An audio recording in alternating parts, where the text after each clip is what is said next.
Ser todo nuestro recibirte en esta mañana. Un contexto complejo en América Latina, golpe de Estado en Bolivia, sobre todo, que es lo que más podría matizar este debate en la 17ª cumbre del ALBA TCP. ¿Qué podríamos esperar de las reflexiones de mañana sábado acá en La Habana? Mira, yo creo que lo fundamental es que este es un mecanismo de concertación política que ya tiene 15 años, justo mañana estará cumpliendo 15 años con aquella idea de Fidel y Chávez, de la unidad nuestra americana, le decía Chávez, la unidad de América Latina y el Caribe, una idea que venía de Bolívar, de Martí, y que ha sido encauzada, y que esos mecanismos, lo positivo es que ante el golpe de Estado en Bolivia, el año pasado la salida de Ecuador y los atisbos que hemos visto de un Estados Unidos tratando de erosionar este mecanismo, pues sencillamente está vivo. Yo creo que es lo fundamental que podemos hablar en este minuto, un mecanismo que en los últimos 15 años, lo vamos a decir en el comentario, pero bueno, ya te lo estoy adelantando, es el mecanismo que en menos tiempo más ha hecho por los pueblos latinoamericanos.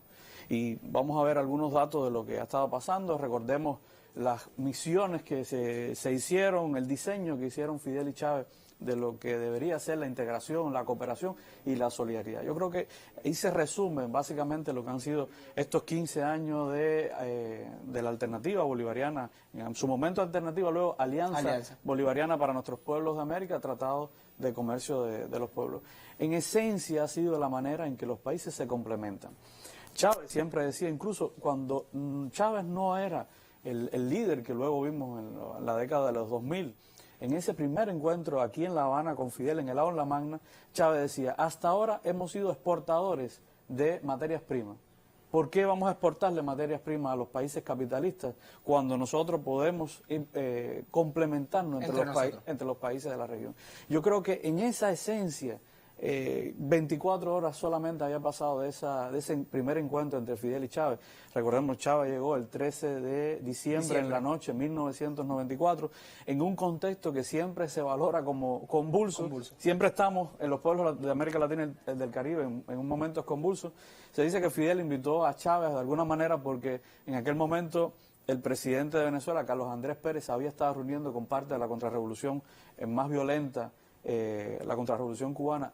Los había recibido en el Palacio de Miraflores en Caracas y había adelantado que en la Cumbre de las Américas, que por cierto concluyó ese mismo día 13 de diciembre del 94 en Miami, pues había habido declaraciones fuertes contra Cuba. Un poco que siempre Fidel, ese gran estratega que fue, hizo ese contrapeso, invitó a Chávez. Muchos le dijeron a Chávez que ese era su fin político, que ese era su momento culminante, que sencillamente no iba a haber un líder político después de ese abrazo de Fidel, que Fidel lo iba a ver. Y siempre Chávez recuerda que cuando regresó a Caracas, de alguna manera, pues habían ellos estado conversando tanto en La Habana, y un borracho, siempre Chávez hacía ese cuento, un borracho cuando él se baja del taxi, acababa de llegar del aeropuerto, le dice, pero tú eres Chávez, compadre, y tú vienes de Cuba, y era la historia esa mítica que siempre hace Chávez, y bueno, pero Fidel no, viva Fidel, era lo que le decía el borracho. Muchas personas pensaron que ese era el fin político de Chávez, los medios de prensa, el Nacional, el Universal, los grandes medios de Venezuela pensaron que era el fin de Chávez. Sin embargo, apenas 4 años después, logró montarse en la cuerda de cambio que empezaba a resurgir en América Latina y logró el triunfo en el año 1998. En el 99 asume y comienzan los cambios y transformaciones en Venezuela que hasta el día de hoy han llegado. Pero estamos viviendo un momento muy complejo porque esta cumbre del ALBA se desarrolla con un reciente golpe de Estado en Bolivia, con un movimiento social en América Latina ahora mismo muy fuerte, con protestas, y con un Estados Unidos.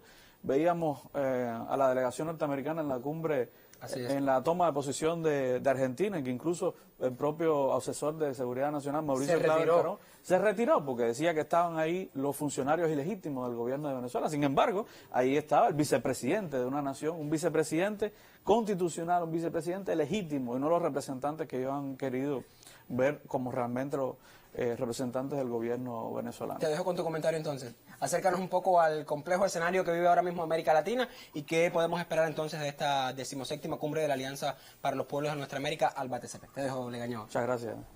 Bueno, amigos, hace justamente hoy, 25 años, ya lo hablábamos, el abrazo de dos líderes de talla colosal como Fidel Castro y Hugo Chávez al pie de la escalería de un avión que había aterrizado en La Habana procedente de Caracas, selló el destino de Latinoamérica y el Caribe. De aquel primer encuentro nació una de las mayores complicidades humanas y políticas que podemos recordar. Lamentablemente, hoy ya no están físicamente, pero dejaron una obra inconclusa que hay que abonar, la unidad nuestroamericana, como diría Chávez, para lograr la verdadera y definitiva independencia con la que soñaron Bolívar y Martí siglo y medio antes. Un continente, una sola nación. 10 años después, gracias al empuje de Fidel y a Chávez, nació el ALBA, una idea alternativa de desarrollo social, de solidaridad y cooperación e integración regional. Devenida en la Alianza Bolivariana para los Pueblos de Nuestra América, Tratado de Comercio de los Pueblos, el ALBA-TCP es una plataforma de concertación política imprescindible ante los oscuros tiempos que corren cuando golpes de Estado de nuevo tipo imponen viejos esquemas de dominación imperial.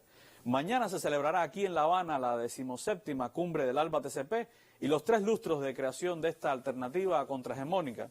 Estamos frente a un panorama complejo, nadie lo pone en duda, porque ante el empuje de los mecanismos de cooperación que se crearon a instancias del ALBA, Estados Unidos ha arremetido contra todo esto al punto de lograr la salida del gobierno ecuatoriano el año pasado y los golpistas bolivianos se retiraron también del ALBA-TCP.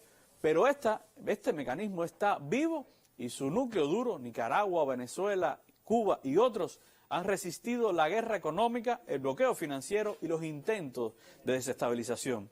Con objetividad podemos decir que esta plataforma es la que en menor tiempo logró impactos significativos en la vida de los pueblos latinoamericanos y caribeños. En los primeros 4 años, 3 países fueron declarados territorios libres de analfabetismo: Venezuela en 2005, Bolivia en 2008 y Nicaragua en 2009. 60 millones de personas salieron de la pobreza. La misión Milagro devolvió la vista a más de 5 millones de personas y de manera gratuita. Se graduaron en Cuba varios miles de médicos. Y esto solo son los datos escogidos al azar porque mecanismos como Petrocaribe garantizaron la seguridad energética de las pequeñas y desprotegidas islas del Caribe.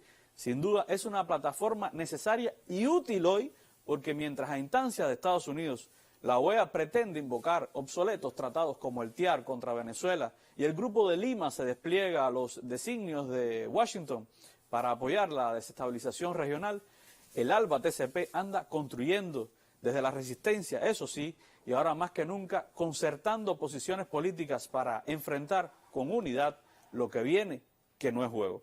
Y si no me cree, déjeme recordarle aquellas palabras de Fidel en la 11ª cumbre del Movimiento de Países No Alineados. Decía Fidel: no somos simples espectadores, este mundo es también nuestro mundo. Nadie puede sustituir nuestra acción unida, nadie tomará la palabra por nosotros.